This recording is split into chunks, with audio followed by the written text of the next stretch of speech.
AN Verde y su Centro de Investigación de Extractos Vegetales han desarrollado un biofungicida natural llamado AN-Fun, el cual es tanto preventivo como curativo y es formulado a base de compuestos de extractos de plantas del desierto como Calimeris indica. Puede incluirse dentro de programas de rotación con el producto AN-Sil, el cual es netamente preventivo.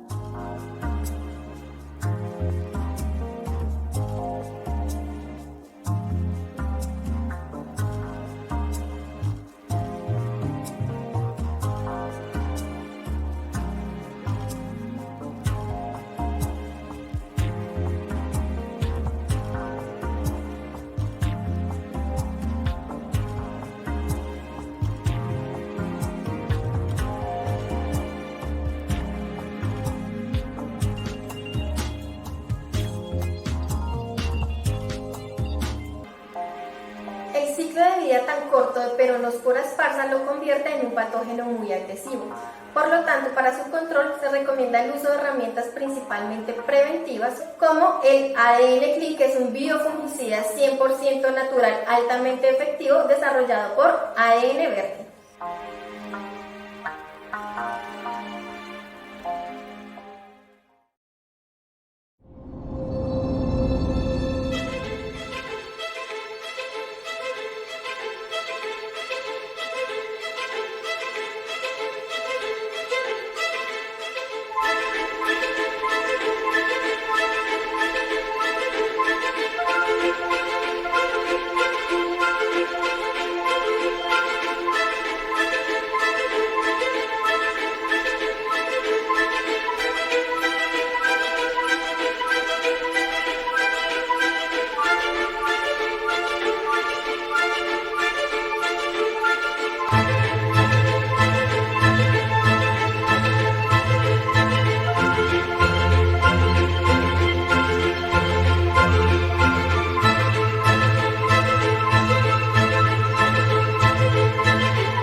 Durante la pandemia realizamos la gestión para obtener las excepciones necesarias que permitieron al sector floricultor continuar operando y hemos apoyado a nuestros asociados en la aplicación al subsidio de nómina. Promovimos campañas de prevención e higiene en nuestras empresas afiliadas.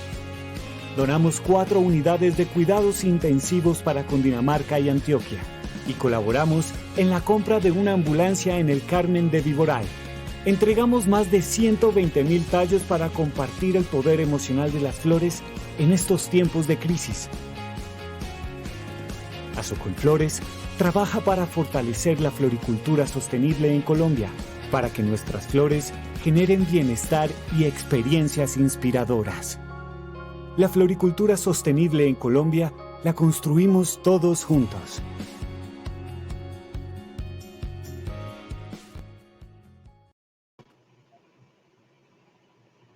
Buenas tardes, bienvenidos a una nueva sesión del 8º Simposio Internacional de la Floricultura, CIFLOR 2020, renovando nuestra pasión por la floricultura.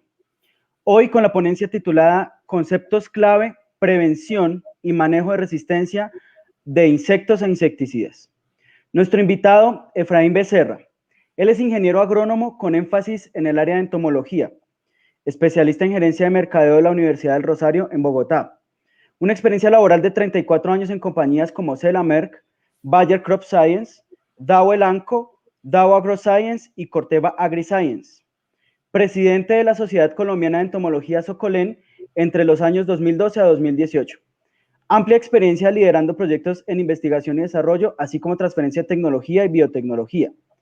Responsable por el desarrollo de productos para la protección integrada en múltiples cultivos, entre insecticidas, fungicidas y herbicidas, así como biotecnología agrícola.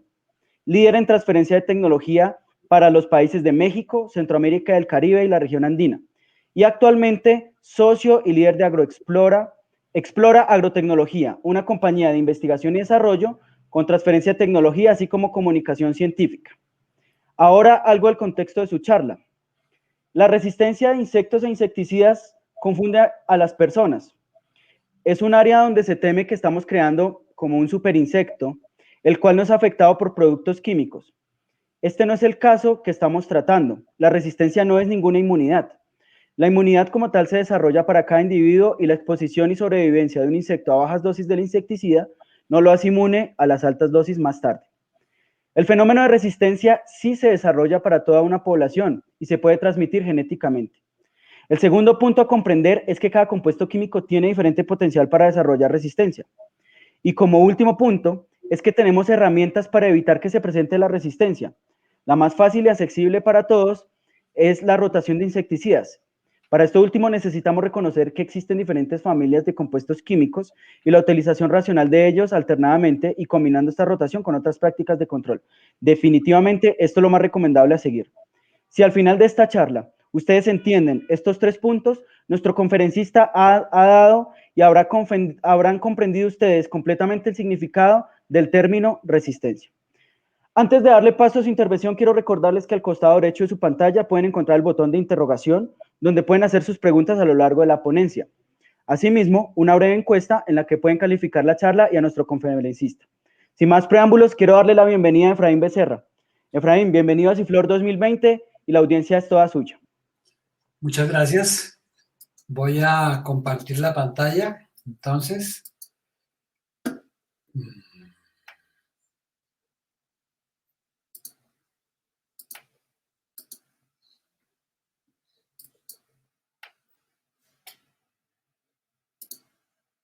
¿Ya están viendo totalmente mi pantalla, Anderson?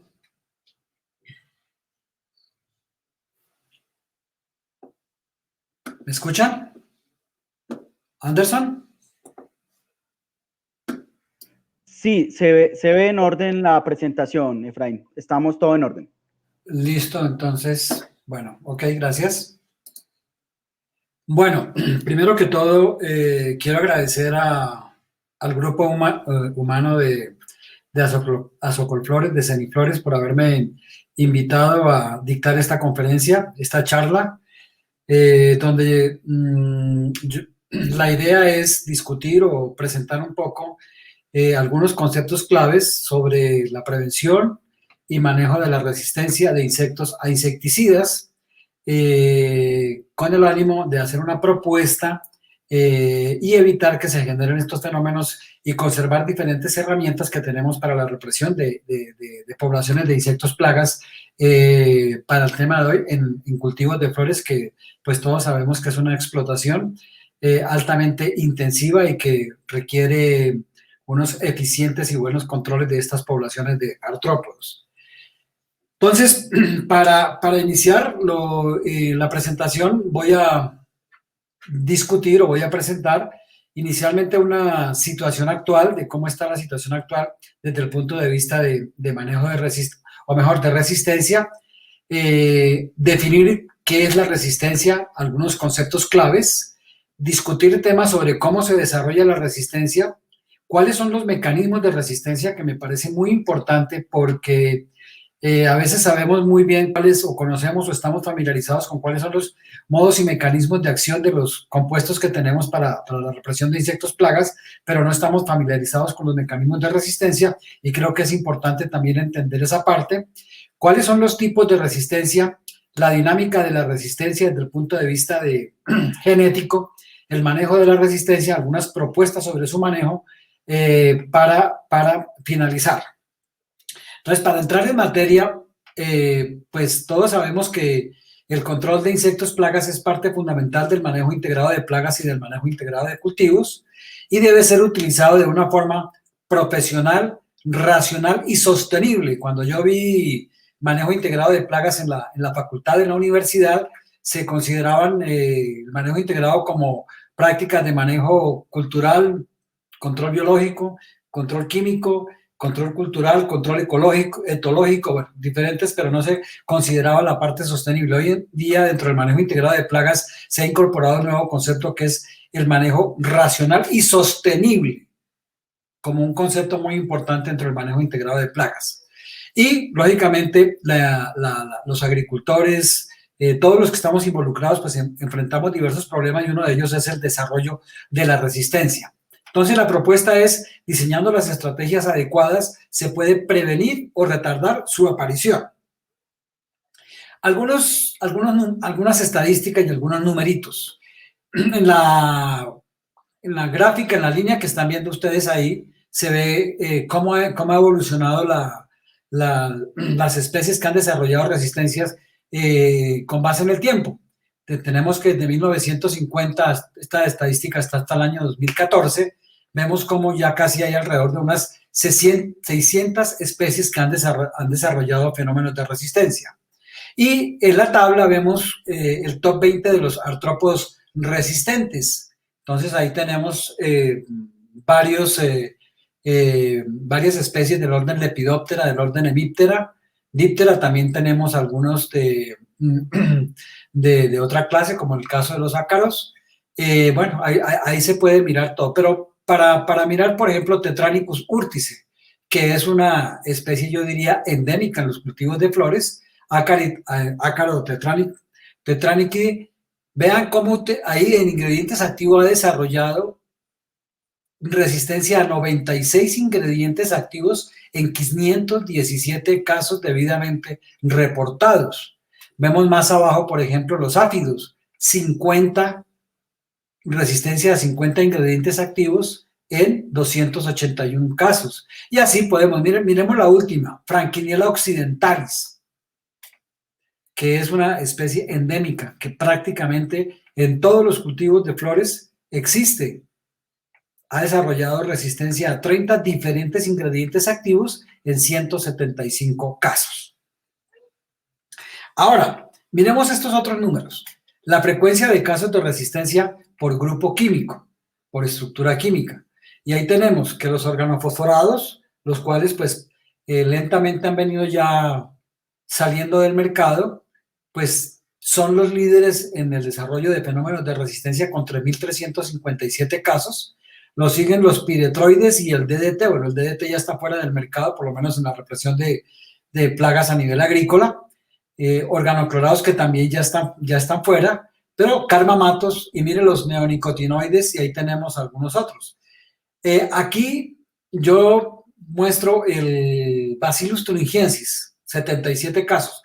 Lo que quiero, al llamar la atención de Bacillus thuringiensis, lo que quiero significar es que todos los compuestos y los compuestos que han sido desarrollados para control biológico son susceptibles a desarrollar fenómenos de resistencia. En otras palabras, todos deben ser manejados de una forma racional, sostenible y profesional para que sean muy eficientes y para que se conserven como una alternativa de control en el mediano y en el largo plazo. Ahora miremos acá la frecuencia de casos de resistencia por orden de artrópodo. Diptera y Lepidoptera son los líderes con más de 2.500 casos. Lógicamente también en estos órdenes es donde se tienen la mayor cantidad de insectos plaga atacando diferentes cultivos. Tenemos hemíptera fundamentalmente como insectos plaga chupadores, 1.700 casos, y luego sigue otros artrópodos, como el caso de los ácaros, 1.150, vienen coleópteras, tisanópteras, y bueno, ahí vienen todos los demás. Esa es la forma. Y mirémoslos ahora por país.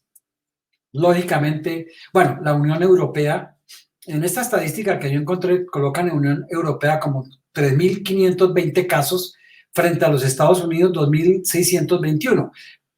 Pero me llama la atención que en la Unión Europea y más abajo nosotros podemos ver Francia, que está ahí, y Reino Unido como último. No entiendo por qué colocan Reino Unido está fuera de la Unión Europea, eso es claro, pero no sé por qué, por ejemplo, es Francia,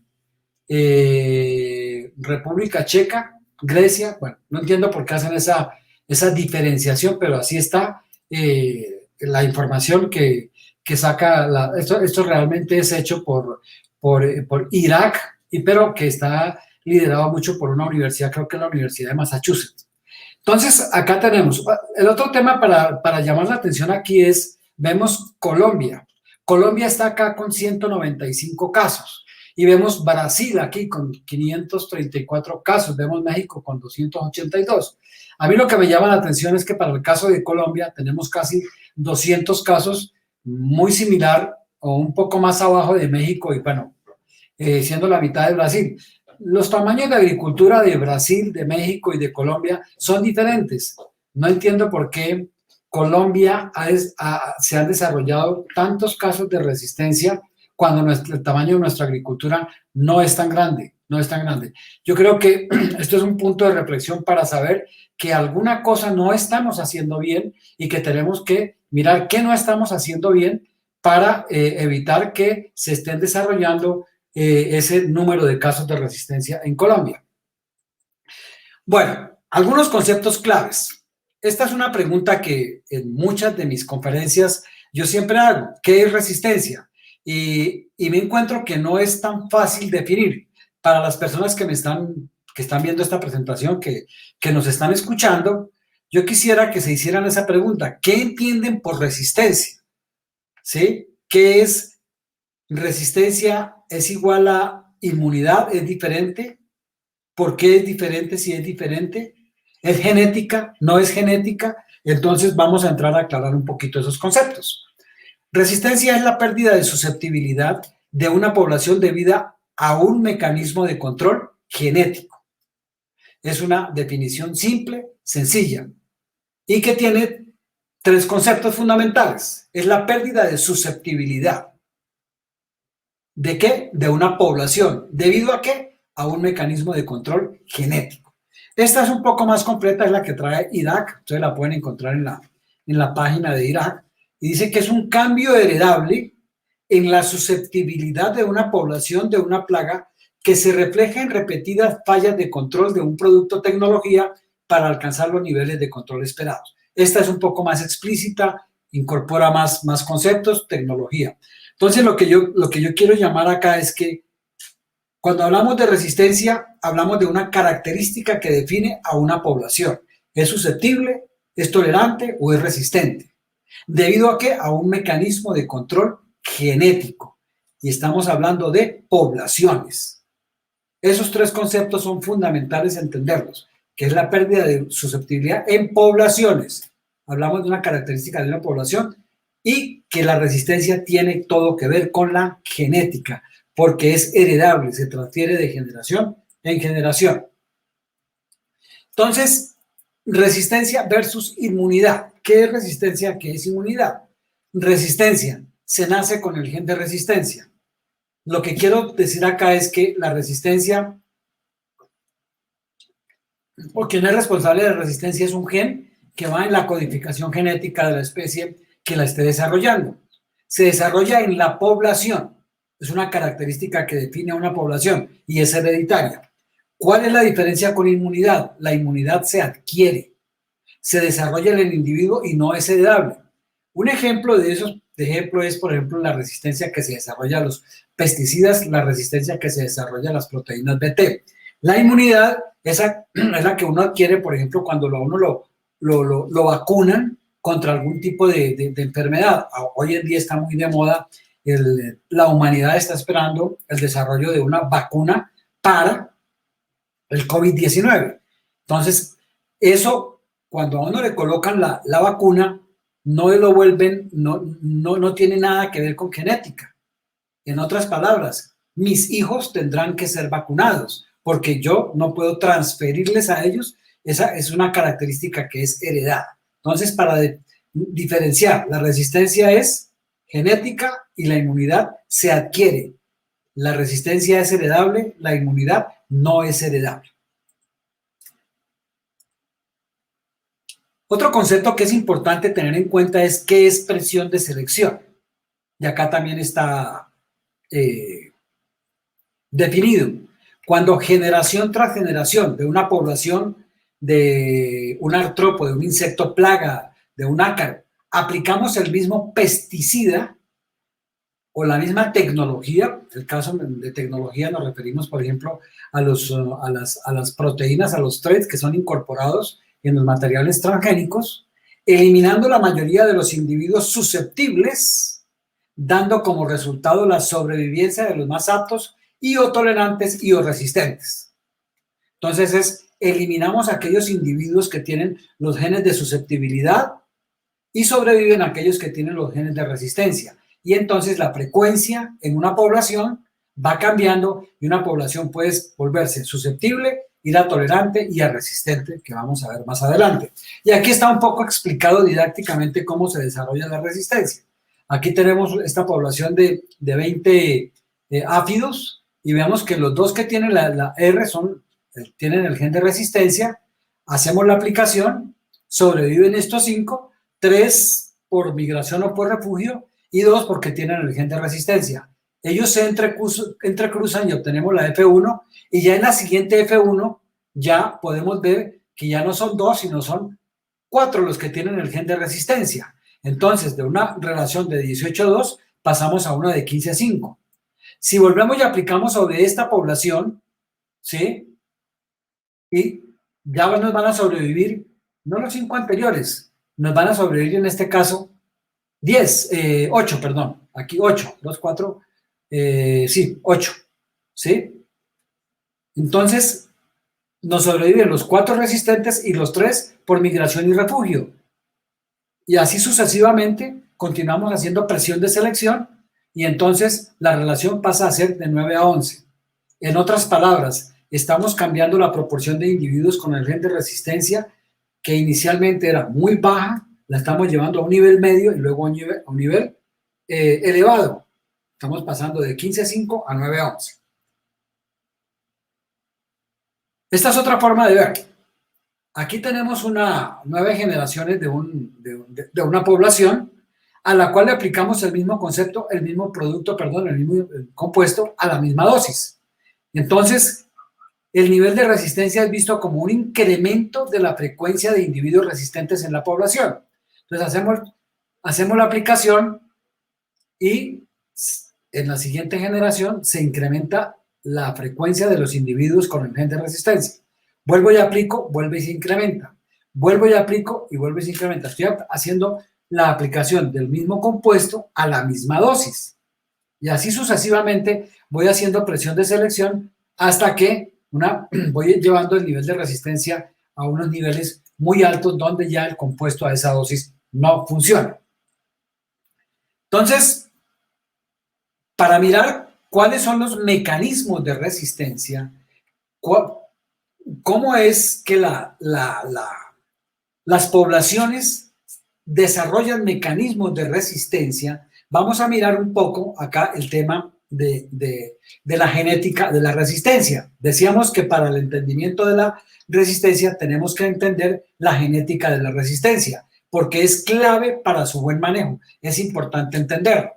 Los conceptos que se van a desarrollar aquí son válidos para células eucariotas o para poblaciones de células eucariotas. O sea, son principios que se pueden aplicar a insecticidas, a fungicidas y a herbicidas.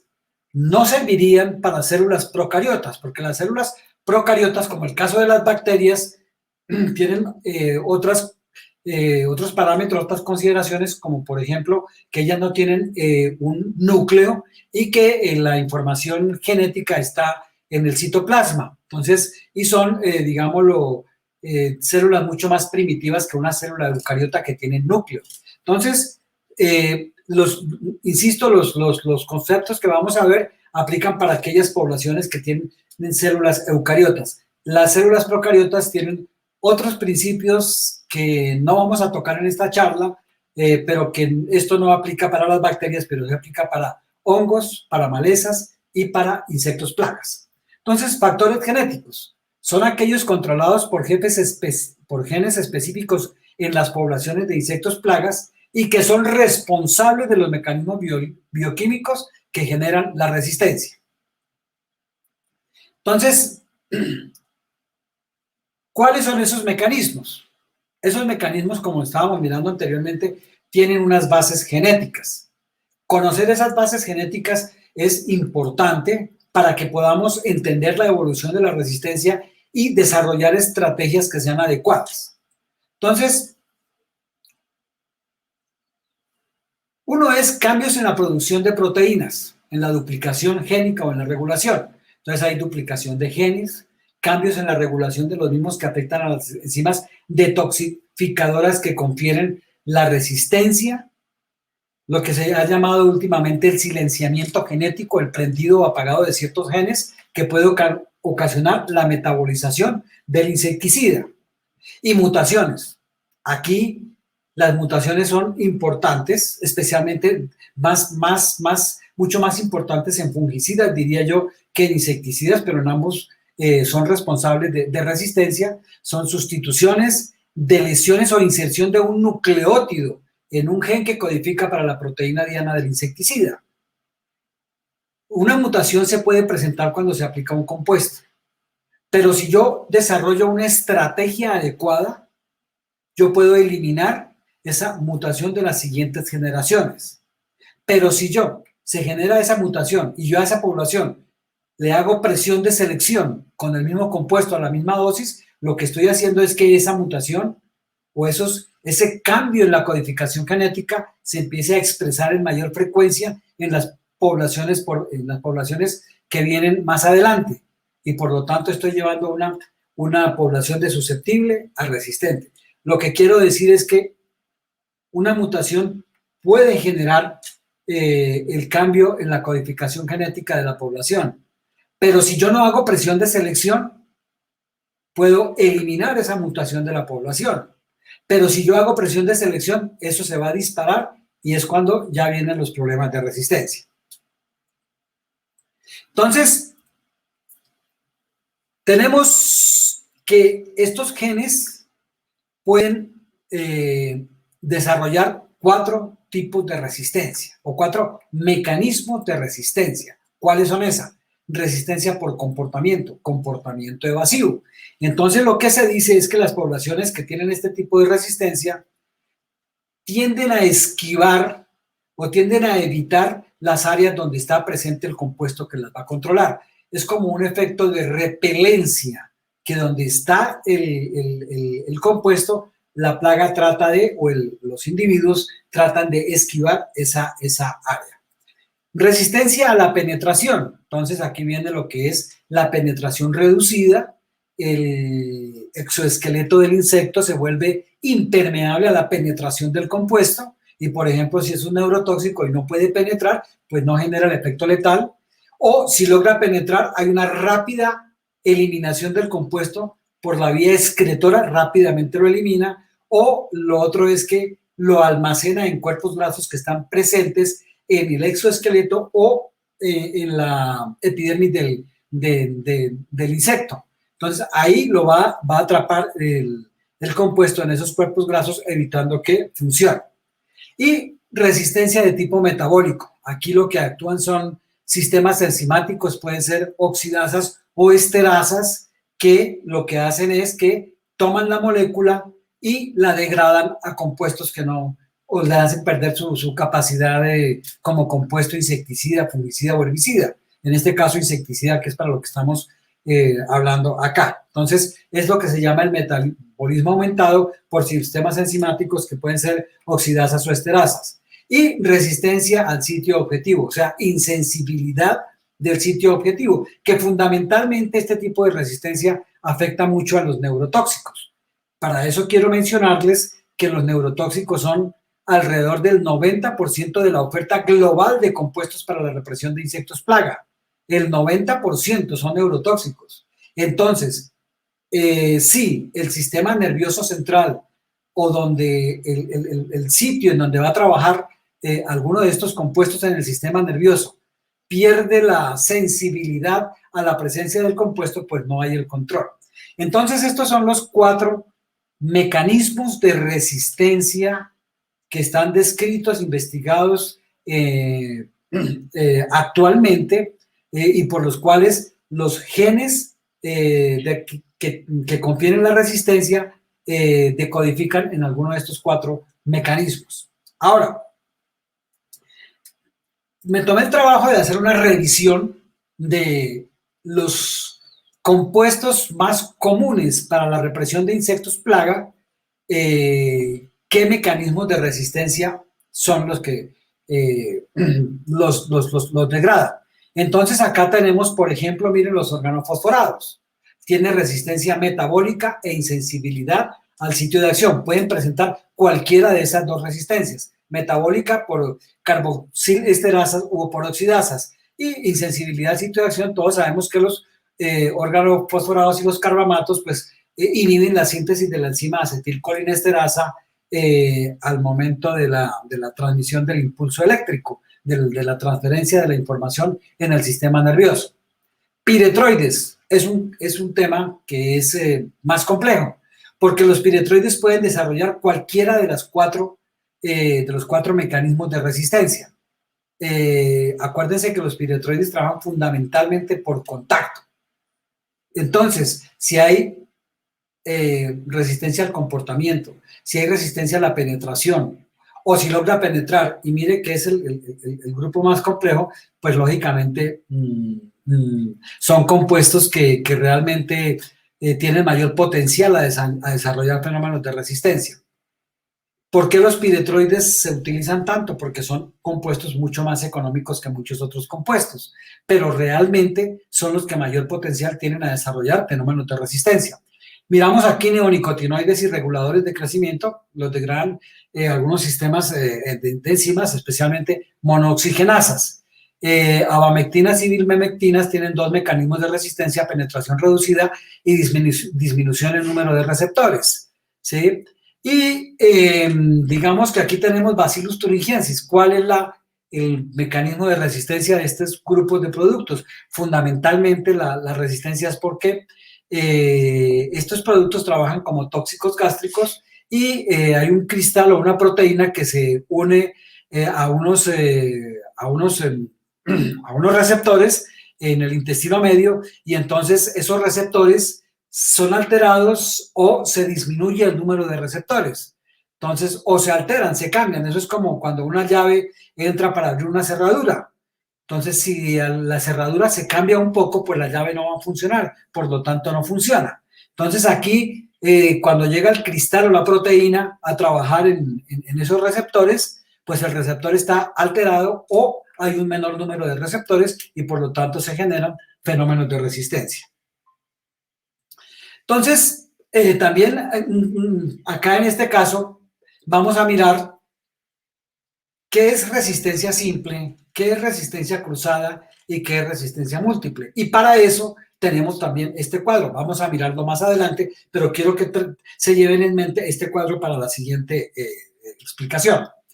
Resistencia simple es la resistencia de una población a un insecticida o a un grupo químico de insecticidas debido a la presencia de un mecanismo de resistencia, debido a la presencia de un mecanismo de resistencia.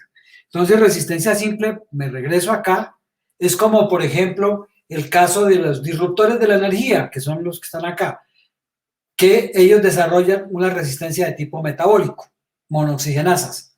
Entonces, una población desarrolló resistencia a los disruptores de la energía, el caso de clorfenapil, creo que es uno de los compuestos, y es simplemente por estas monooxigenasas. Eso es resistencia simple. Entonces es un insecticida a un mecanismo de resistencia. ¿Qué es resistencia cruzada?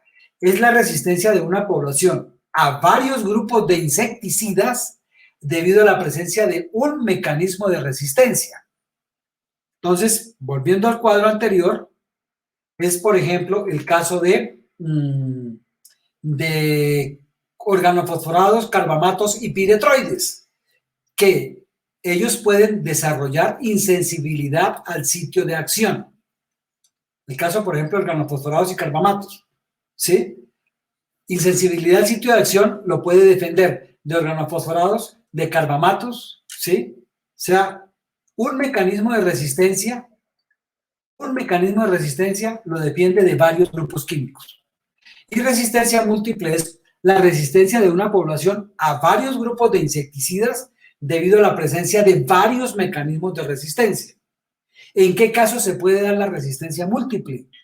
Cuando no manejamos de una forma profesional y técnica las mezclas, por ejemplo, o compuestos que ya vienen con varios ingredientes activos, ¿sí? ¿Por qué? Porque si abusamos de esas herramientas se puede generar una resistencia múltiple, o sea, la resistencia de una población a varios grupos de insecticidas debido a la presencia en la población de varios mecanismos de resistencia. Las mezclas es un concepto muy importante, son de mucha ayuda, pero también deben ser manejados de una forma racional y profesional para evitar que se generen fenómenos de resistencia en cuyo caso sacaría dos o más compuestos del mercado, dos o más activos del mercado. Bueno, vamos a mirar un poquito cómo es la dinámica de la resistencia. Entonces vamos a mirar lo que son los factores genéticos, los factores biológicos y los factores operacionales. Entonces, lo que planteamos acá es que un buen plan de manejo integrado de resistencia dependerá del conocimiento de estos tres factores. Entonces, empecemos con los factores genéticos. Los factores genéticos son aquellos que tienen que ver pues, con la genética de las poblaciones y número de genes de resistencia. Frecuencia de los genes de resistencia en la población, que lo vimos inicialmente. La frecuencia es baja, media o alta. Dominancia de los genes de resistencia, eso es algo muy importante. En las revisiones de literatura que se hacen y en los trabajos que he tenido la oportunidad de mirar, la mayoría de los genes de resistencia son de tipo recesivo, lo vamos a ver a continuación, lo cual ayuda mucho a que no se generen rápidamente fenómenos de resistencia. Y expresividad de los genes de resistencia. Miremos un poquito esto.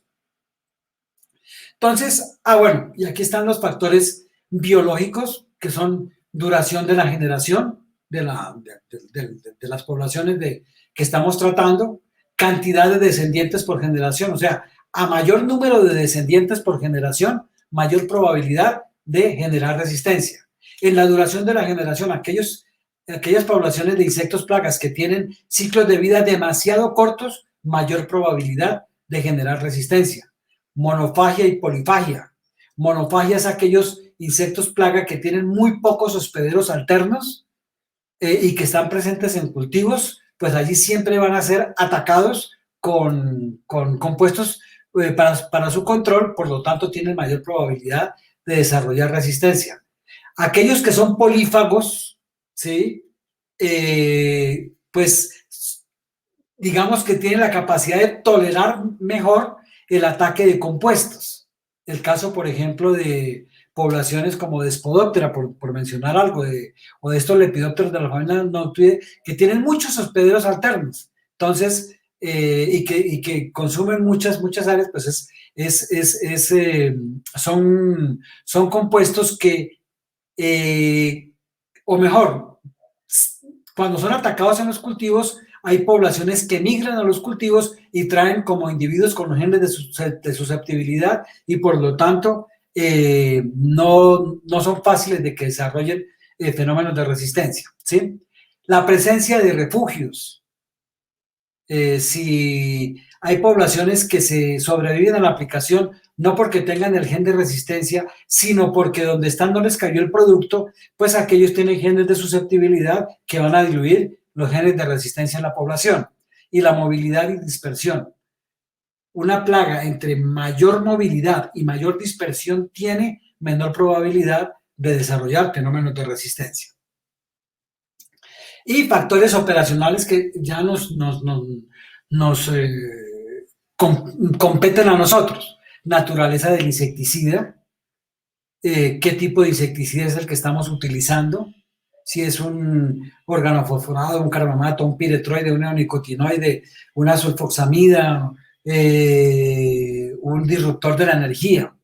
La dosis del insecticida, y aquí vamos a mirar más adelante, porque existe el concepto de que las dosis bajas generan más resistencia que las dosis altas.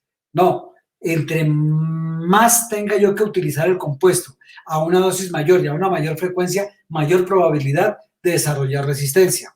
El umbral de aplicación. Si nosotros tratamos de utilizar umbrales de aplicación más flexibles, menor probabilidad de generar resistencia. Y obviamente la frecuencia de aplicación. Si nosotros tenemos que reducir la frecuencia de aplicación, estamos aplicando cada 15, 20 días para algún problema fitosanitario, alguna población de insectos plagas, algún patógeno, entonces la solución no está en reducir la frecuencia de aplicación, porque si yo reduzco la frecuencia de aplicación, estoy haciendo presión de selección y estoy llevando a la población a que se cambie su proporción de individuos susceptibles y se incremente la frecuencia de individuos resistentes. ¿Cómo retrasar la evolución de resistencia?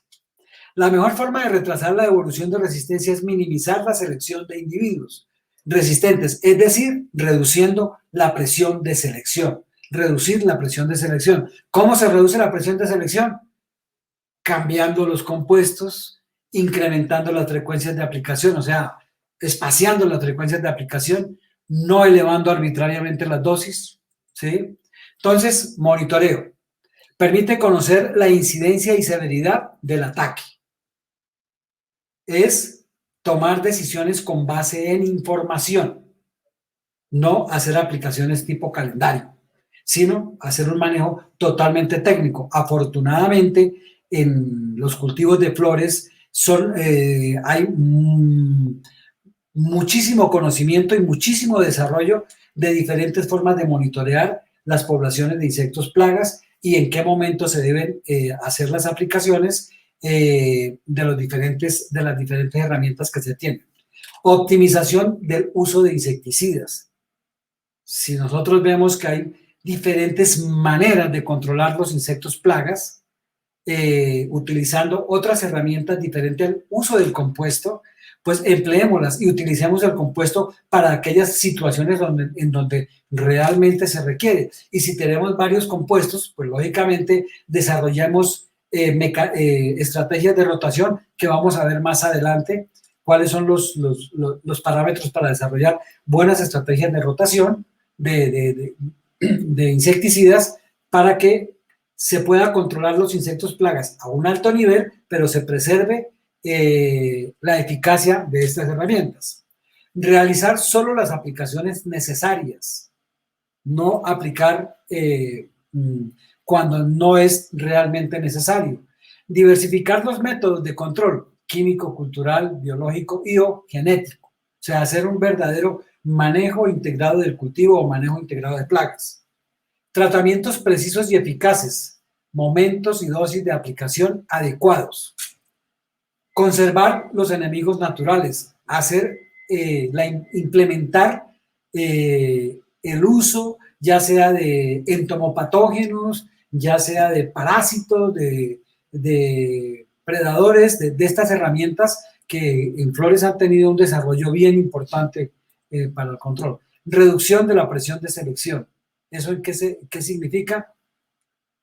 Espaciar las aplicaciones, ampliar la frecuencia de las aplicaciones, no subir las dosis arbitrariamente y aplicar con base en el conocimiento que nos dé los datos de los monitoreos que se hagan en la aplicación, y la rotación de productos sin resistencia cruzada, y rotación de mecanismos de acción, de diferentes estructuras químicas que tengan diferentes mecanismos de acción. Aquí, la rotación. ¿Cómo es la rotación? Entonces, aquí volvemos a la misma gráfica. Aquí tenemos 12 generaciones de un insecto plaga o de una población de insectos plagas, donde aplicamos el mismo compuesto a la misma dosis. Entonces, perdón, donde vamos a hacer la utilización de diferentes compuestos. Entonces, tenemos acá el neurotóxico. Entonces, yo aplico el neurotóxico a la primera generación, a la generación inicial. Se incrementan los individuos con el gen de resistencia. En la segunda generación, yo voy a cambiar y aplico una diamida antranílica, un compuesto diferente. Entonces, ahí incremento la frecuencia de los individuos de resistencia para la diamida antranílica, pero va disminuyendo la frecuencia de los individuos con el gen de resistencia al neurotóxico que haya empleado. Entonces, ahí voy. Para la siguiente aplicación, ¿qué hago yo? Utilizo un compuesto biológico, algún compuesto por ejemplo, Bacillus o cualquiera de estos que existen. Entonces, estoy incrementando la frecuencia de los individuos del gen de resistencia para ese compuesto, pero se está disminuyendo para el neurotóxico y para la diamida antranílica, y así sucesivamente. Y aquí un regulador de crecimiento. Entonces se me incrementa para el regulador de crecimiento y decrece para los demás. Y así sucesivamente voy haciendo este esquema de rotación en la cual, ¿qué es lo que yo estoy haciendo? Controlando eficientemente a los niveles que se requiere, que me exige el mercado, que me exige la producción de flores, pero estoy preservando la eficacia de las herramientas que tengo para su control. Este es el principio fundamental de lo que es la rotación de diferentes compuestos. Ahora, no solamente es rotar con esto, este es un ejemplo, pero como lo mencionábamos anteriormente, es también incorporar otras herramientas como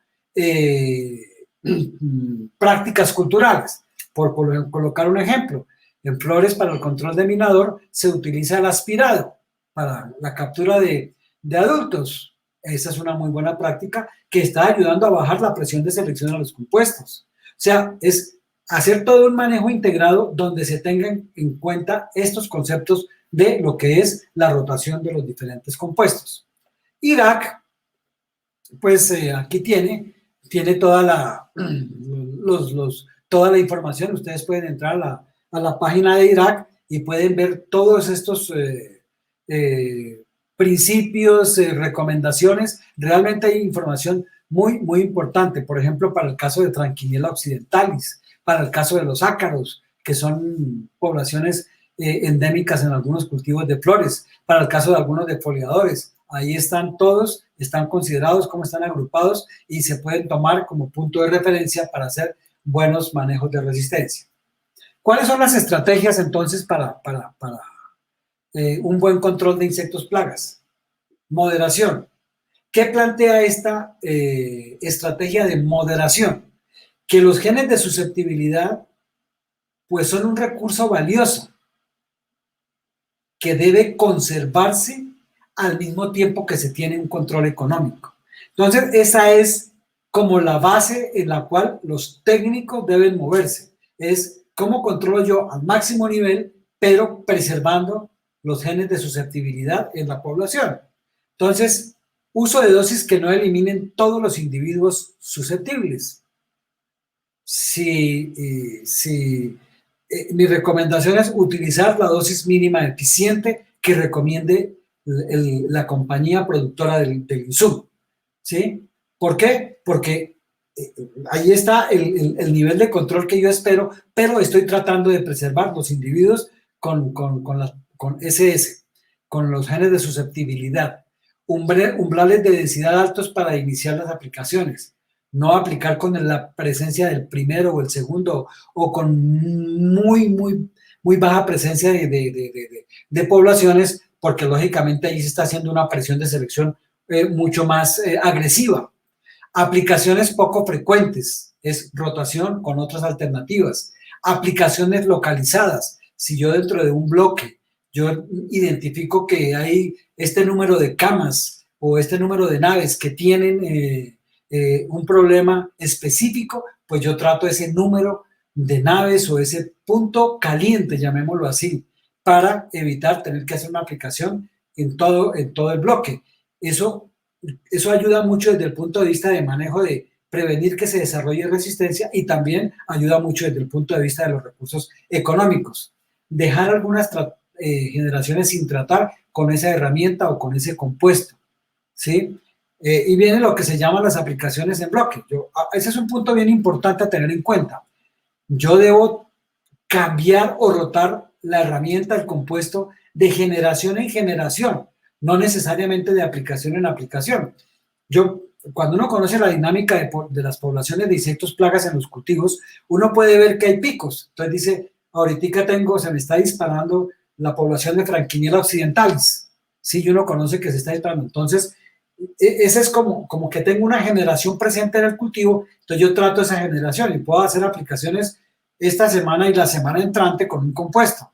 Si la población sigue, no ha llegado a los niveles que yo espero, en los siguientes 15 días ya debería utilizar otro compuesto, ¿sí? Lo puedo aplicar 2 veces, o sea, hacer lo que se llaman las aplicaciones en bloque para tratar una generación específica, porque a veces es muy difícil en un cultivo saber cuándo tengo una generación, cuándo tengo la otra y cuándo se me traslapan las generaciones. Entonces, una estrategia es también hacer la utilización de aplicaciones en bloque y compuestos con bajo nivel de persistencia ambiental para el concepto de la sostenibilidad. Esta desaturación es otra estrategia que se ha discutido, pero realmente yo creo que en flores no aplica mucho, porque, perdón, en flores no hay la utilización de materiales transgénicos. Solamente conozco en Colombia una empresa que tiene algún tipo de esa producción. Pero la saturación es cuando imagínense ustedes en un cultivo transgénico en donde el factor seleccionador, que en este caso es la proteína BT, está durante todo el ciclo de cultivo en todos los tejidos de la planta. Ahí la presión de selección es del 100%, porque en todo momento está presente el insecticida, entre comillas, o la proteína o el trait. Entonces, ahí lo que se tiene que hacer es, de alguna forma, tratar de prevenir que se nos generen los heterocigotos, los RS, ¿sí? ¿Por qué? Porque un RS da origen, o un SR da origen a un RR, a un resistente. Entonces, hacer que los genes de resistencia sean funcionalmente recesivos. Yo les comentaba a ustedes que los genes de resistencia en su mayoría son recesivos, los genes de resistencia. Entonces, en una condición normal, la mayoría de los individuos que están presentes en una población tienen los genes de susceptibilidad. Y las poblaciones con genes de susceptibilidad tienen un mayor potencial biótico frente a poblaciones con genes de resistencia. Lo que quiere decir es que para colonizar o para establecerse en una determinada área del cultivo, tienen mayor potencial biótico las poblaciones susceptibles frente a las poblaciones resistentes. Afortunadamente sucede eso. Entonces, lo que yo tengo que hacer es preservar los SS, pero aparte de eso, en la población yo tengo unos heterocigotos que son SR. Esos heterocigotos son el paso previo a que vayan a RR. Por lo tanto, yo tengo que hacer que los genes de resistencia sean funcionalmente recesivos. ¿Cómo lo hago? Haciendo un buen control y tratando de eliminar los heterocigotos. Pero les vuelvo con el tema de, por ejemplo, los transgénicos. Allí el factor seleccionador está presente en todos los tejidos durante todo el ciclo de cultivo. ¿Qué sucede en ese caso? Que la presión de selección es toda. Entonces, allí lo que se tiene que hacer es utilizar algún otro mecanismo para eliminar esos individuos heterocigotos. Entonces, una de las estrategias que se ha desarrollado es hacer una aplicación, por ejemplo, de un compuesto a una dosis alta para eliminar la mayoría de los individuos que están generando resistencia al trait o a la proteína, que es la que realmente está haciendo el control sobre los insectos plagas. Entonces, pues, aquí lo que les acabo de mencionar, el uso de dosis altas, que los genes de resistencia sean funcionalmente recesivos, es decir, SR igual a SS. ¿Cómo se hace? Eliminando esa R del camino. El uso de compuestos sinérgicos que bloquean las enzimas detoxificadoras. Anteriormente se utilizaba, por ejemplo, el butóxido de piperonilo en cultivos, por ejemplo, como en otros cultivos, como en algodón, se utilizaban precisamente para bloquear esos mecanismos de resistencia, para eliminar la ventaja selectiva de los individuos SR y SS. Ataque múltiple. Esta estrategia plantea que la selección multidireccional o en varios sitios de manera simultánea reduce el nivel de presión de selección que cada factor ejerce. Entonces, aquí vienen las mezclas de insecticidas, que son muy útiles, pero tenemos que utilizarlas de una manera que no vaya a generarse una resistencia de tipo múltiple, porque entonces perderíamos la utilización de dos herramientas, la rotación y el uso de insecticidas que ataca varios sitios de acción simultáneamente. Este es como el ataque múltiple. Las recomendaciones finales serían que se deben utilizar insecticidas de diferentes estructuras químicas que no originen resistencia cruzada y preferiblemente nuevos. Utilizar la dosis mínima eficiente. A mayor uso, a mayor dosis, a mayor frecuencia de aplicación, mayor presión de selección y mayor probabilidad de generar resistencia. Aplicaciones menos frecuentes. Tratamientos especializados, manejo integrado del cultivo, manejo integrado de plaga y la utilización de otras herramientas para bajar la presión de las poblaciones de insectos plagas. Y umbrales de aplicación elevados, o sea, no aplicar con la presencia de unos pocos individuos, sino realmente trabajar con verdaderos umbrales de aplicación que nos garanticen el control de las poblaciones de insectos plagas desde el punto de vista económico. Esa era la parte que tenía para mostrarles. Ahora, si Anderson, por favor, si hay preguntas, con mucho gusto. Bueno, no, muchísimas gracias. Estuvo muy interesante esta conversación y esta charla siempre ha sido muy interesante. Agradezco a Efraín, por supuesto, por su presentación. Les recuerdo que pueden seguir escribiendo sus preguntas en el chat, pero a continuación vamos con un espacio comercial y de regreso pues estaremos revisando el contenido de preguntas y la discusión previa.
Bueno, estamos de regreso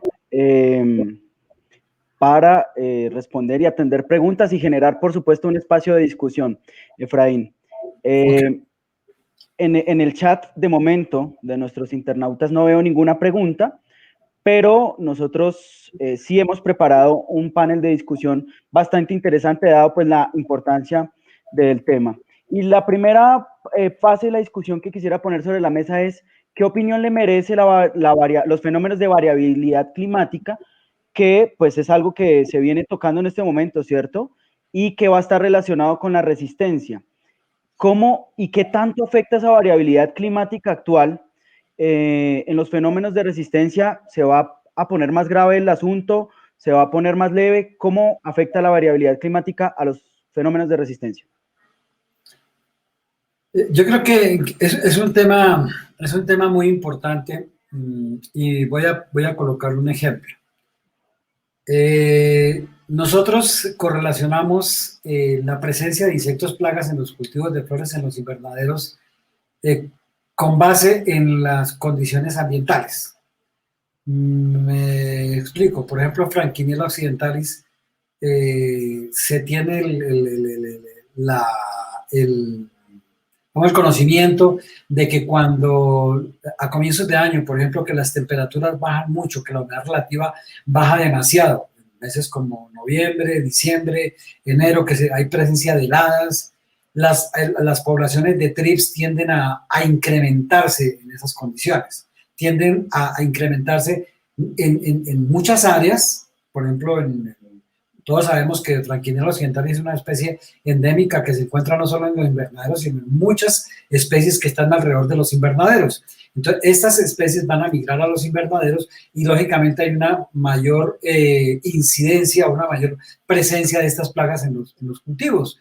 Y los técnicos van a tener que mirar cómo esa alta incidencia de este tipo de plagas van a ser controladas, y allí es donde ellos tienen que realmente mirar cómo controlan estas plagas de una forma eficiente, donde tienen que tener desarrollados verdaderos esquemas de manejo de las plagas, donde consideren, uno, pues lógicamente el control, y dos, que no se desarrollen fenómenos de resistencia. Entonces ellos ya saben, ya hacen sus rotaciones, sus ciclos de aplicaciones, que es muy importante. Otro ejemplo que no necesariamente es de flores, pero que también traigo a colación.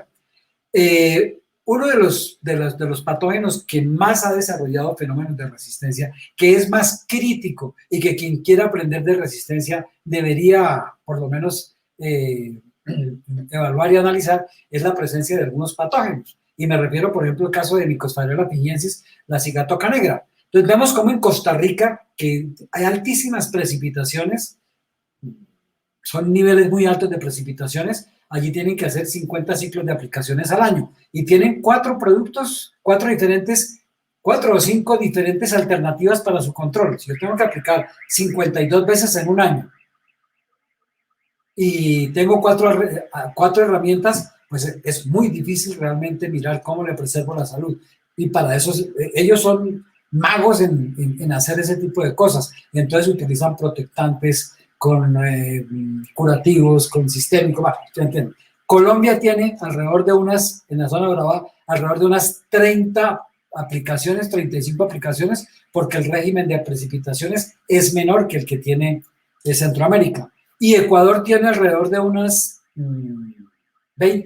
15, 20 ciclos, porque allá tienen un menor régimen de precipitaciones.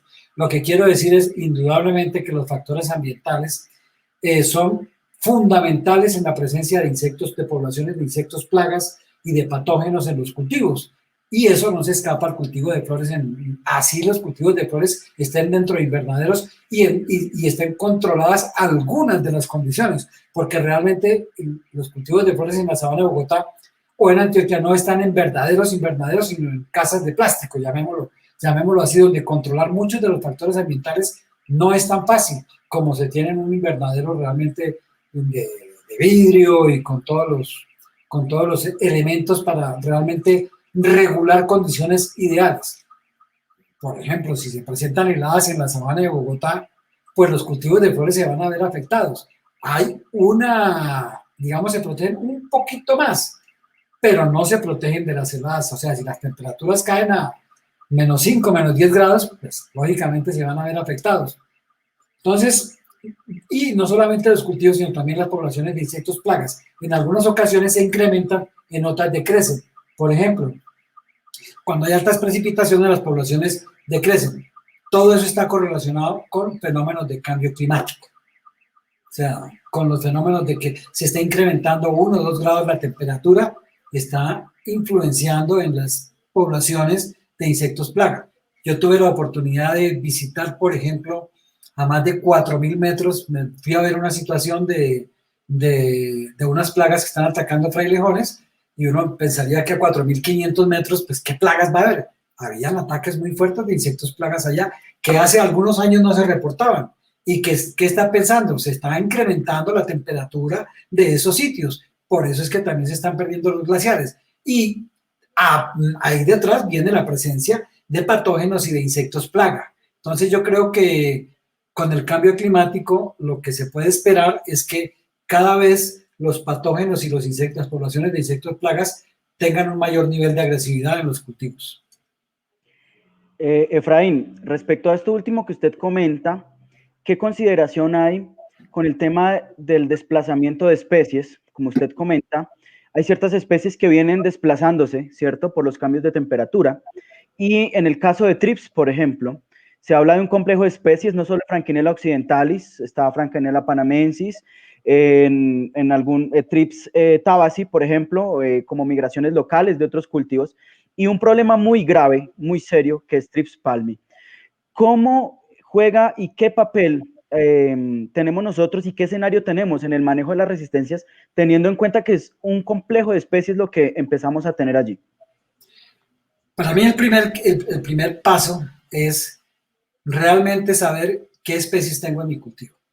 Pues sabemos por algunos trabajos que ha hecho Ever Ebrard acá en la sabana de Bogotá, y es la persona que más sabe de trips en Colombia, que las poblaciones, y por trabajos que hemos hecho también, y yo he tenido la oportunidad de participar con Diana Rueda, en hacer como un inventario de las poblaciones que hay en la sabana de Bogotá y en Antioquia. Lo que más se ha encontrado es Franquinella occidentalis y Franquinella panamensis. Esas son las dos especies que más predominan.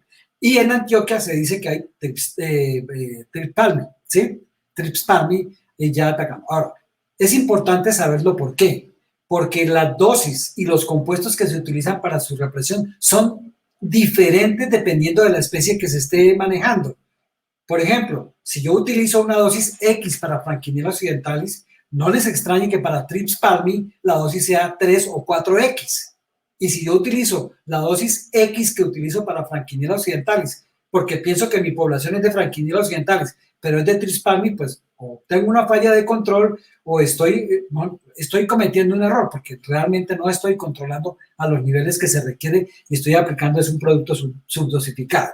Entonces es importante saber cuál es la población que yo tengo realmente, que estoy tratando, y estar seguro, porque a veces se infiere que todos en la sabana de Bogotá tienen Franquinella occidentalis. No, hay panamensis también. Digamos que en esas dos la susceptibilidad a los compuestos es similar, pero si yo tengo trips palmi, ya la cosa es diferente. O si tengo trips tabasi, que realmente trips tabasi es una especie más de hortalizas y de otros cultivos que también es endémica en muchos de los otros cultivos, pero trips palmi sí no, trips palmi sí requiere un manejo diferente. Y yo creo que en Antioquia, que si la memoria no me falla, es donde ya se ha reportado trips palmi, pues sí tienen que tener los cultivos realmente identificado qué es lo que están tratando en esos cultivos para saber si lo que están haciendo es o no es eficiente. Y la otra cosa también, mirar otras alternativas. Alguna vez me llamaron de un grupo de flores para mirar un problema de trips muy serio que tenía, y era en crisantemo. Fuimos, lo miramos y aplicaban de toda el área foliar, pero las poblaciones seguían siendo muy altas. La sugerencia allí fue: aplíquenle a nivel de suelo para controlar estadios inmaduros en el suelo. Entonces, allí se controlaban pupas a nivel de suelo. Se estaba dirigiendo el control a otro estado de desarrollo de la plaga en otro sitio donde era mucho más eficiente. Con esa sola recomendación, el problema pasó de ser muy grave a ser uno más sin tanto problema. Pero todos esos cambios de comportamiento, todos esos cambios de todo eso, indudablemente que están de alguna forma directamente relacionados con cambios de temperatura en el ambiente. De acuerdo, vamos a darle paso a una pregunta que tenemos por cuenta de los participantes, así Flor, y dice lo siguiente. Doctor Becerra, ¿cómo entender la resistencia que puedan generar coformulaciones de productos con mecanismos multisitio y selectivo en el mismo producto o en la mezcla de productos? Bueno, me la repite para entenderla bien, porque no la entiendo bien. ¿Cómo entender la resistencia en coformulados, en mezclas o coformulados? Sí. Perfecto, sí. ¿Cómo entender la resistencia que puedan generar coformulaciones de productos con mecanismos multisitio y selectivo en el mismo producto o en la mezcla de productos? Yo creo que hace referencia a productos que vienen formulados con varios ingredientes activos, sí, y también la mezcla. Sí, lo que planteaba durante la presentación. O sea, las mezclas son una herramienta muy útil. Son herramientas útiles en momentos críticos. O cuando tengo dos insectos plaga que tratar al mismo tiempo, o cuando tengo diferentes, o cuando es muy agresiva la población que yo estoy tratando. Entonces, es muy importante en ese momento la utilización de algunas mezclas, y eso lo define el técnico con el conocimiento del cultivo, de las herramientas y de lo que él espera el resultado. Ahora, el tema es que yo no esté aplicando, por ejemplo, productos que generen resistencia cruzada, ¿sí? Porque si generan resistencia cruzada, pues no estoy haciendo mayor cosa y estoy perdiendo. Pero el mayor caso crítico es que se genere resistencia múltiple. Entonces, si yo aplico un compuesto que tiene resistencia a la penetración y otro compuesto que tiene resistencia al metabolismo aumentado, y los dos, y estoy seleccionando la población para que en la población se me expresen en mayor cantidad los individuos con esos dos genes de resistencia o con esos alelos de resistencia, pues lógicamente voy a tener una resistencia de tipo múltiple. Ahora, en insecticidas o el tratamiento de insectos plagas no es tan frecuente la utilización de compuestos multisitio. O sea, yo utilizo un piretroide y el piretroide tiene un mecanismo de acción específico, que es que abre canales sólidos en células presinápticas. O utilizo, por decir algo, un neonicotinoide que trabaja sobre los receptores nicotínicos de acetilcolina. No existen, no es muy frecuente en los insecticidas que yo tenga compuestos multisitio. Si es un coformulado, son dos ingredientes activos que trabajan en diferente punto, que ya lo expliqué.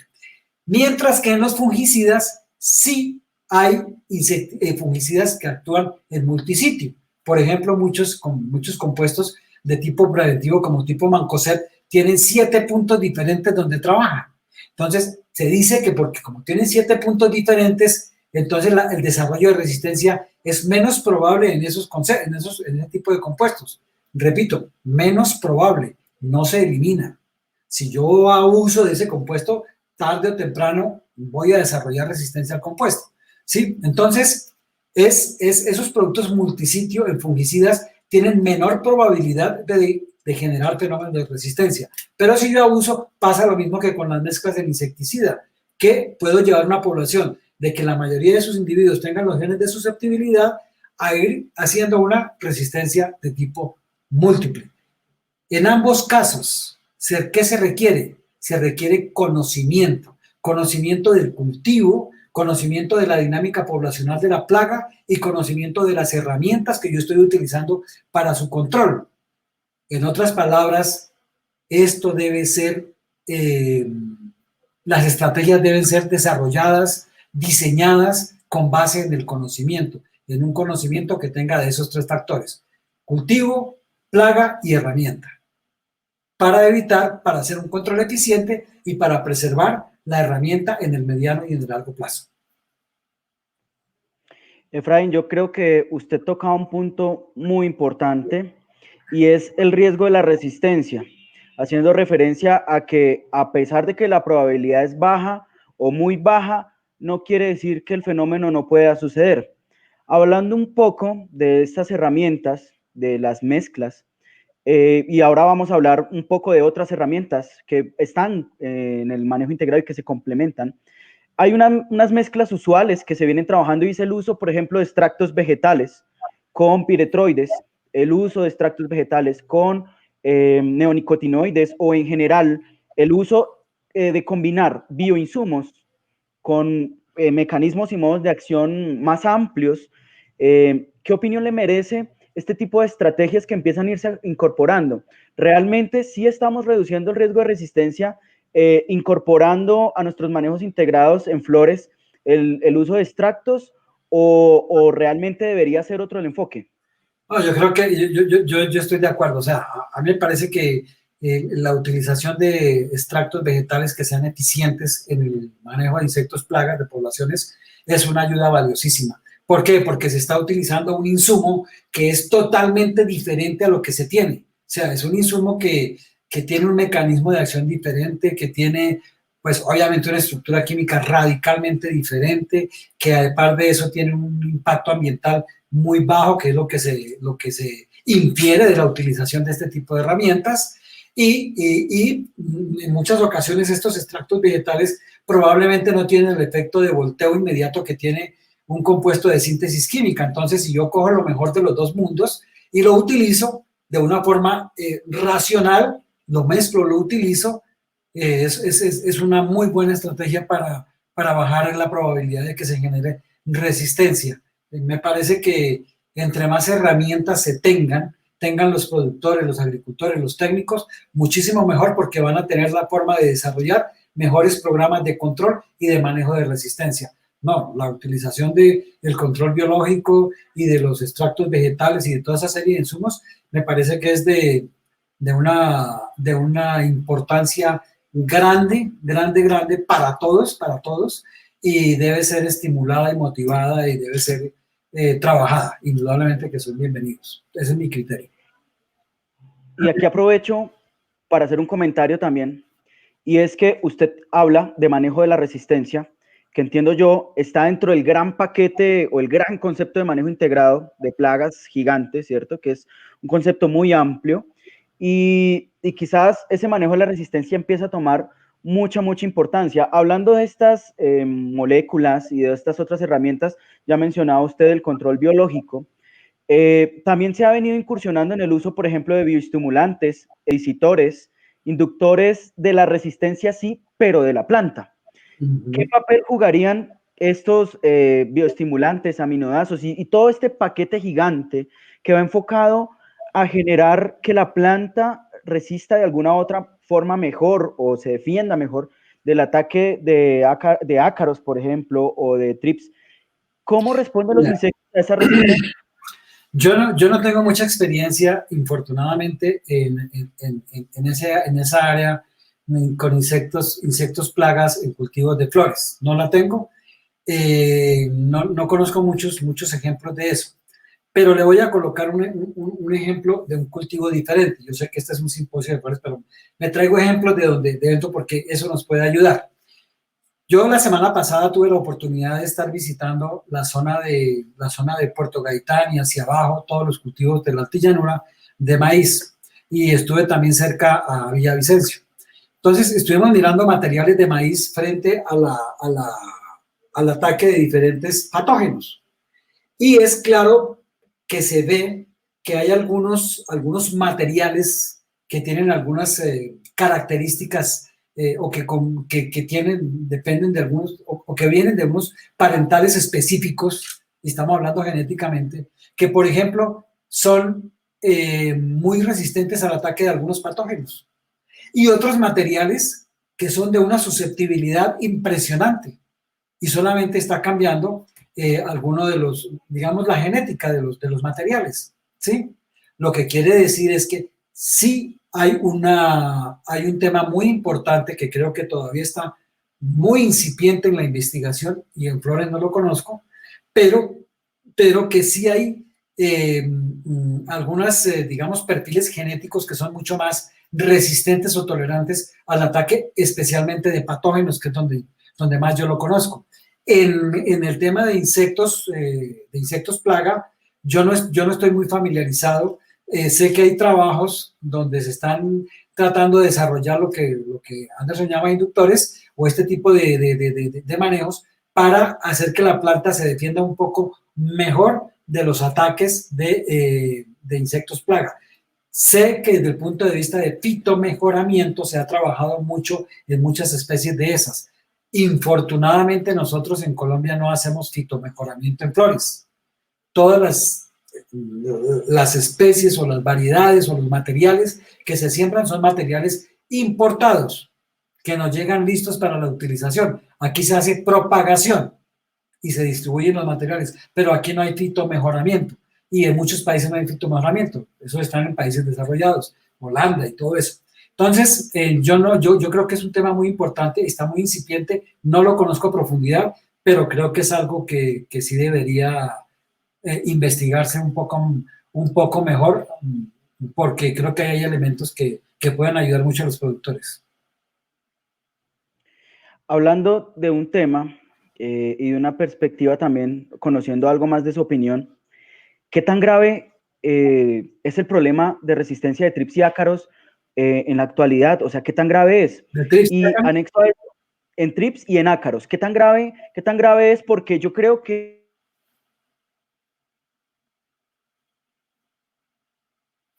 Aló.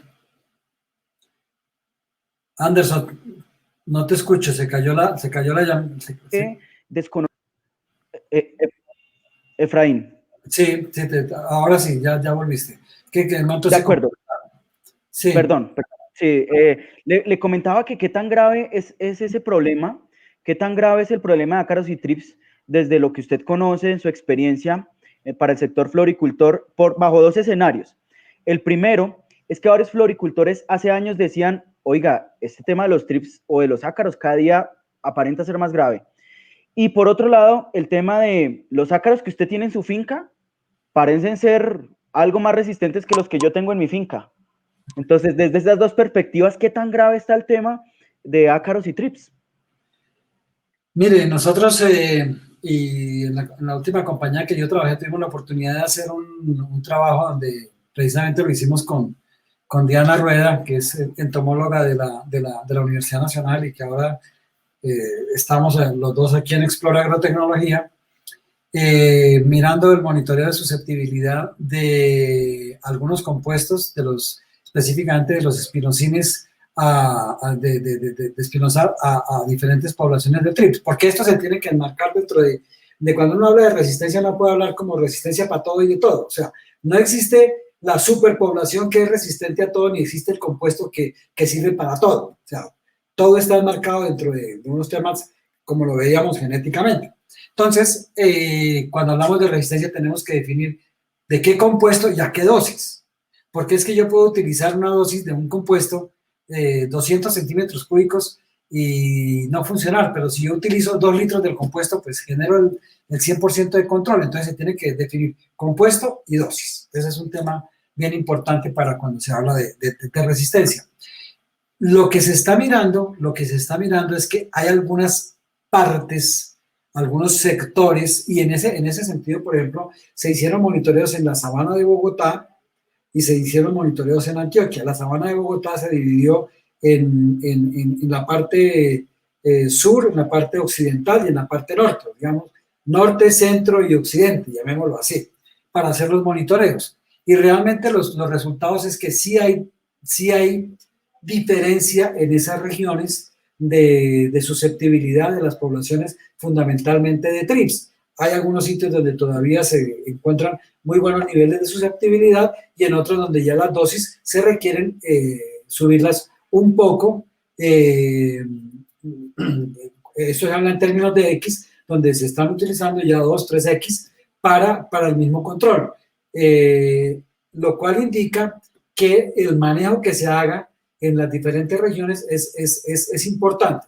Ahora, no es que yo en la finca tenga mi población de trips y es que yo tengo una resistente y el otro no.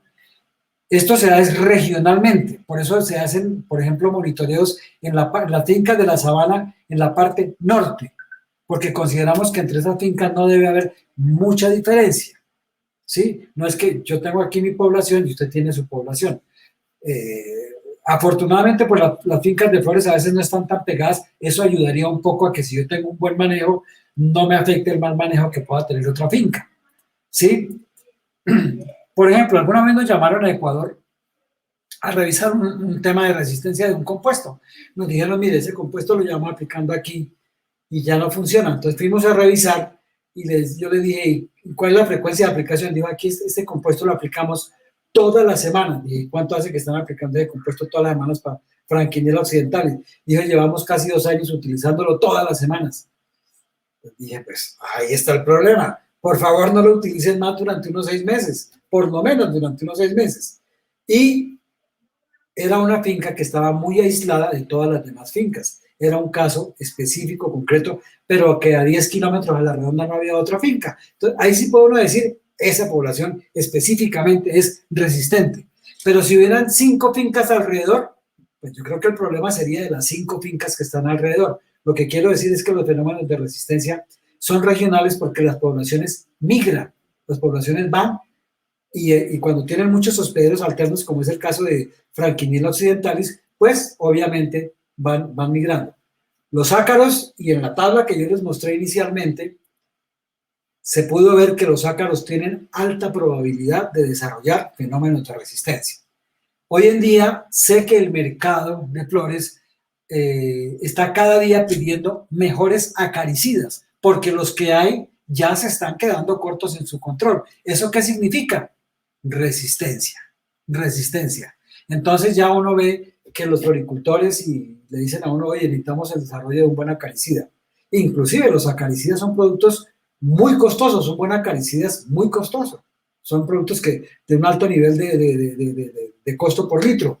Entonces ahí hay problemas. Y para los ácaros aplican estos principios igualitos como los vimos para los demás problemas. Lo que se infiere es que las poblaciones de ácaros también están desarrollando fenómenos de resistencia y los mecanismos de resistencia para los ácaros son los mismos que acabamos de ver para las poblaciones de insectos plaga.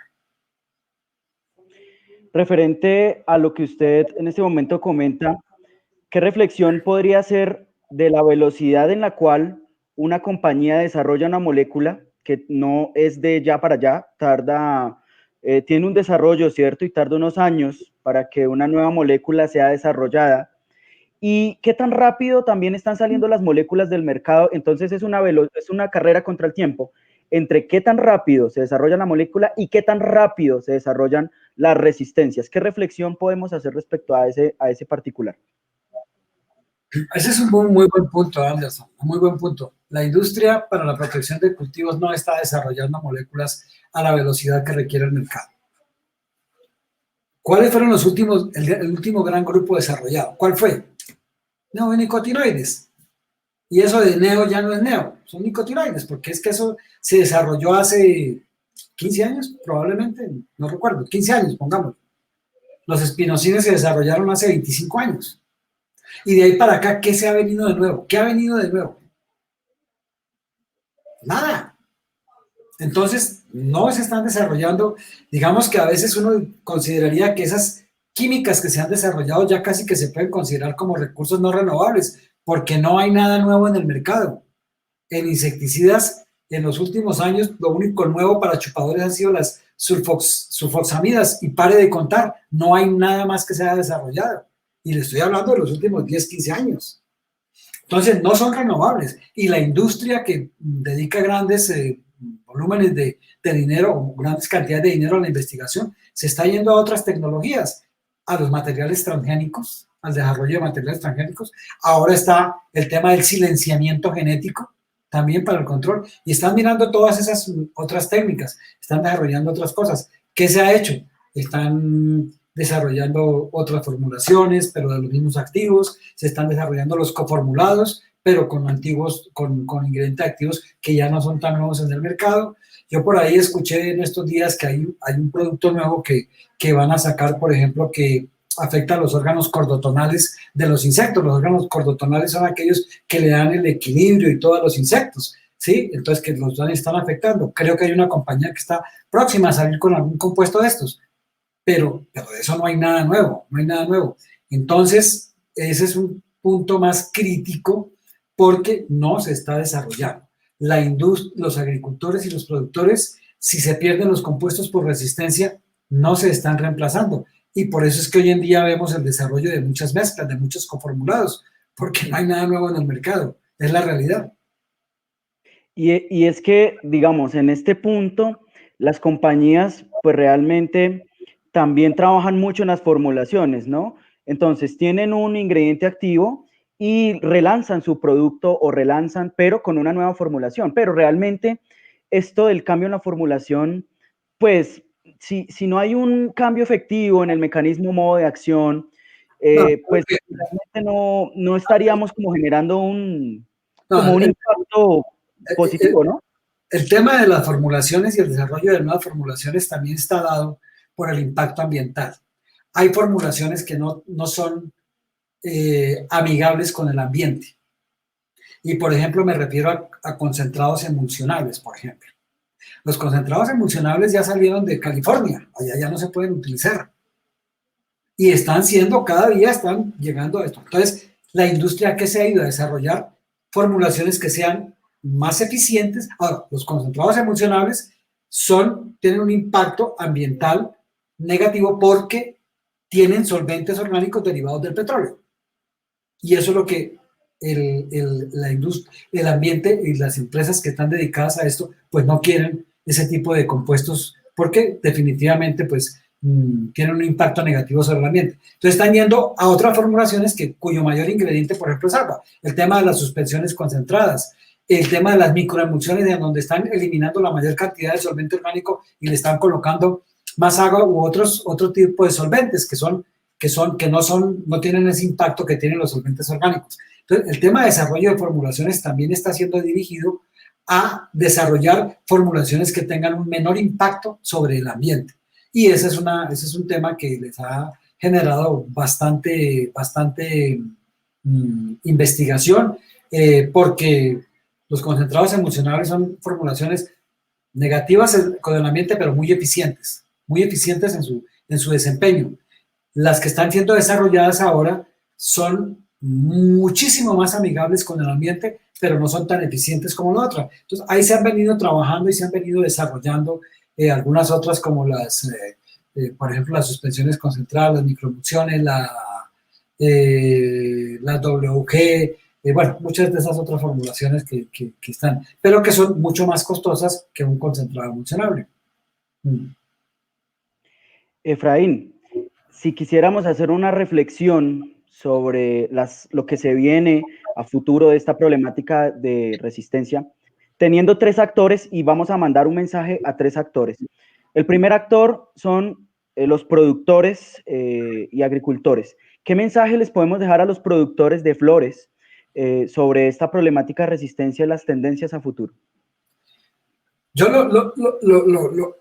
afortunadamente el sector floricultor es un sector de avanzada que maneja tecnología, que es high-tech, que está manejado por profesionales en el área de la biología, en el área de la agronomía, que toman decisiones con base en información, que hacen monitoreos, que ya tienen definidas las aplicaciones por bloques, que tienen departamentos técnicos muy sólidos y que eso ayuda mucho a la producción de flores. ¿Sí? Y es un mercado. A mí me preocupa mucho otros mercados, como el caso, por ejemplo, de papa, de hortalizas, de todo eso, en donde las aplicaciones son tipo calendario. Ahí se aplica al momento de la porca y del hierve y tal, haya o no haya la plaga. No hay un conocimiento, no hay una asistencia técnica, no hay nada. Ahí es la experiencia, es el producto que se aplica, es el producto que recomienda el vendedor demostrador, que no es ningún técnico agrícola ni cosa por el estilo. Entonces, ese es un problema grave y hay que mandarlo.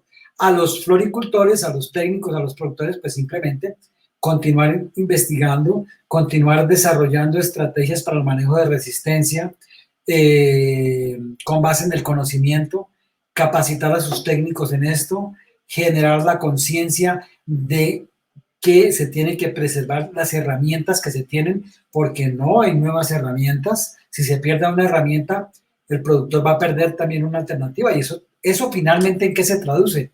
En dinero, en billete de los productores, en la pérdida de eficiencia y de competitividad. en la producción. Entonces capacitar el hecho de que en estos eventos, por ejemplo, se hable del tema de resistencia, se genere algún tipo de discusión sobre esto, es generar conciencia a los productores y a los técnicos para que estos temas sean abordados y sean tenidos en cuenta en sus programas de manejo de resistencia. Probablemente lo que yo menciono aquí es un concepto muy general, no es tan específico, pero es como el llamado a que en cada uno de los grupos de flores estos temas se tengan y se vean y se investiguen con más detalle para hacer una producción mucho más eficiente y sostenible.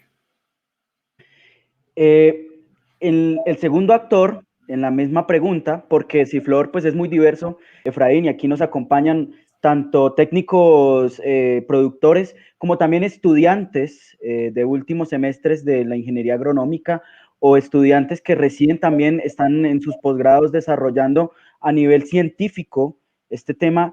¿Qué mensaje, reflexión le podemos dejar a estudiantes de últimos semestres que están haciendo sus tesis de pregrado o personas que están haciendo en este posgrado? ¿Qué perspectivas de investigación se nos vienen en el tema de resistencia? Ese es un tema bien importante. A mí, por ejemplo, me encanta cuando algunos profesores universitarios en Antioquia o acá en Bogotá, en Dianita, en diferentes partes, en Tunja, me invitan a dictar conferencias sobre esto, porque es generarle un poco la inquietud a los estudiantes. Cuando yo estudié agronomía, a mí me vendieron la idea de que la utilización de productos para la protección de cultivos era algo, lo digo en sentido figurado, hereje, ¿sí? Era algo que no. Y entonces a uno le enseñaban de todo y por último le decían, ay, el control químico. Y eso no se tocaba, eso allá no, eso no. Y me parece que el tema no es desconocerlo, el tema es estudiarlo y abordarlo de una manera profesional para utilizar una herramienta. Y cuando uno sabe la vida profesional, simple y llanamente, ¿qué es lo que se ve? Que el control de enfermedades, de malezas y de insectos plagas todavía depende en un alto grado de la utilización de productos para la protección de cultivos. Se están dando pasos muy interesantes en el control biológico, en lo que estábamos hablando de extractos vegetales, en muchos otros conceptos, en la utilización de otras tecnologías. Pero hoy en día no nos digamos mentiras. Entonces, se tiene que tener un conocimiento técnico, profesional, sólido, para no ir a cometer, para no ir a hacer la utilización de estas herramientas de una forma errada, porque no solamente no se controla, sino que hay un impacto sobre el ambiente. Entonces, a los estudiantes no es como ignorar, no. El control biológico es una herramienta valiosa que coayuda, pero infortunadamente todos no lo podemos controlar con control biológico, que es como a veces el concepto romántico que le venden a uno. No, control biológico es una herramienta muy importante con muy bajo impacto al ambiente y que debe continuar su desarrollo y debe continuarse evaluando y estudiando y desarrollando. Pero tenemos que también mirar lo otro que se utiliza y conocerlo profundamente, conocer los mecanismos, conocer los temas de resistencia, conocer los temas de formulaciones, conocer los temas de mezclas, conocer los temas de aplicaciones eficientes para hacer un uso racional, sostenible y eficiente de esas herramientas cuando se requieren. Por ejemplo, a veces uno se pregunta, yo haría una pregunta, ¿cuál es el nivel de umbral económico para determinar una aplicación contra ácaros o contra trips en un cultivo de flores? Yo creo que pueden haber tantas respuestas como personas la respondan, ¿sí? No hay como un consenso en eso.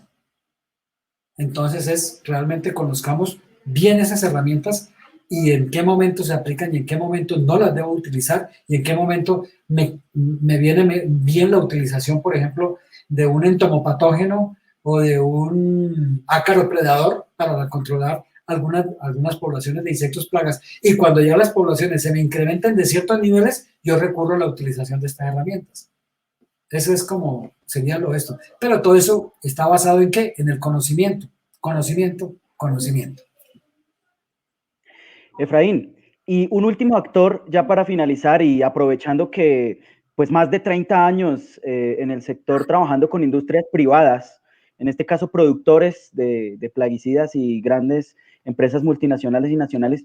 ¿Qué mensaje le podemos dejar a estas compañías en esta perspectiva de resistencia? Claro, ellos deberían tenerlo más claro que absolutamente todos, pero ¿qué mensaje y qué perspectivas pudiéramos tener para las compañías privadas? De acuerdo, y estoy totalmente de acuerdo. Lo primero que tienen que uno decirle a las compañías es, cuando lancen un nuevo compuesto al mercado, por favor monitoreen el tema de resistencia. Antes de lanzarlo al mercado, construyan las líneas bases.